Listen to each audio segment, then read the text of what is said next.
Hello बच्चों, let's read the question. बच्चों assertion reason type question है। पहले हम चेक करेंगे क्या एजर्शन और रीजन दोनों ट्रू हैं। अगर एजर्शन और रीजन दोनों ट्रू हैं तो क्या रीजन करेक्ट एक्सप्लेनेशन है एजर्शन के लिए। तो एजर्शन में कह रहा है कि enthalpy of neutralization of one equivalent each of HCl and H2SO4 with NaOH is same.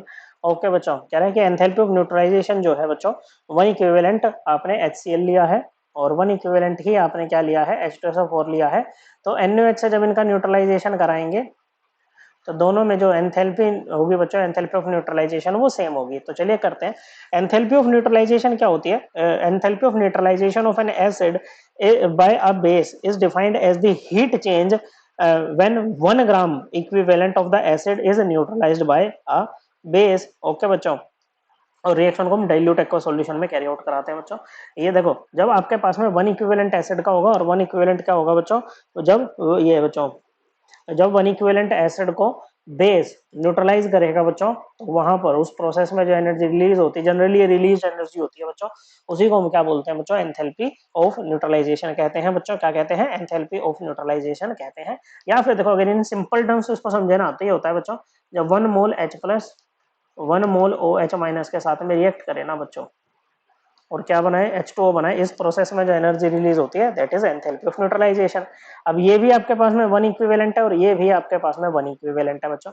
Okay, तो देखो जैसे NaOH है, ओके, इससे आपके पास में क्या आएगा, Na plus plus OH minus आपके पास में आएगा बच्चों।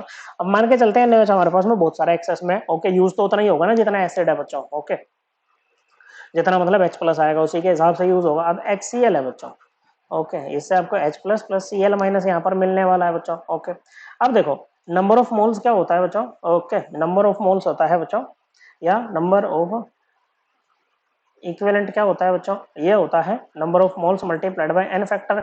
एन फैक्टर किसी भी एसिड का क्या होता है बच्चों, number of replaceable H plus ions. तो यहाँ से एक मिल रहा है ना, तो इसका एन फैक्टर कितना हो जाएगा बच्चों, 1। ओके, तो ऐसे में इसके नंबर ऑफ इक्विवेलेंट और मोल्स इक्वल होंगे बच्चों। तो number of moles of H plus यहाँ से कितने आएंगे बच्चों, देखो ये एक मोल लेके चले हो आप, वन इक्विवेलेंट का मतलब 1 मोल ही है इसका तो बच्चों। तो यहाँ से कितने मिलेंगे आपको, एक मोल ही मिलेंगे बच्चों H प्लस। क्या मिलेंगे बच्चों, एक मोल ही तो मिले H प्लस। तो ओके बच्चों, तो ये एक मोल H प्लस का न्यूट्रलाइजेशन होना है यहाँ पर बच्चों। वहीं अगर H2SO4 का केस लें, तो इससे आपको यहाँ पर एक 2H plus plus SO4 2 minus मिलेंगे बच्चों। इसका एन फैक्टर कितना है बच्चों, H2SO4 का 2 है बच्चों, दो रिप्लेसेबल H प्लस आयंस है। ओके, तो क्या कितना है बच्चों, इसका है 2। ओके, तो सपोज कीजिए बच्चों आपने इसका भी वन इक्विवेलेंट लिया, क्या लिया बच्चों, वन इक्विवेलेंट यहाँ पर लिया बच्चों। ओके, अब वन इक्विवेलेंट का मतलब क्या है बच्चों, नंबर ऑफ मोल्स कितने होंगे H2SO4 के, अगर हम बात करें तो H2SO4 के नंबर ऑफ मोल्स हो जाएंगे 1/2 बच्चों। Okay, number of equivalent divided by n factor बच्चों।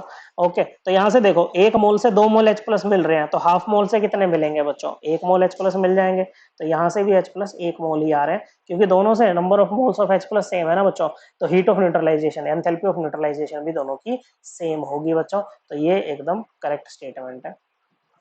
ओके बच्चों, फिर रीजन में कह रहा है कि enthalpy of neutralization is always the heat evolved when one mole acid is neutralized by base. Okay, नहीं बच्चों, हम इसको मोल के टर्म में, वैसे एसिड की बात कर रहे हैं ना, तो मोल के टर्म में बात नहीं करते हम बच्चों, 1 ग्राम इक्विवेलेंट के टर्म में बात करते हैं बच्चों, जैसे कि हमने यहाँ पर की है। ओके, तो ये वाली बच्चों, ओके, करेक्ट कहो या ट्रू कहो, और ये वाली आपकी फॉल्स हो जाएगी।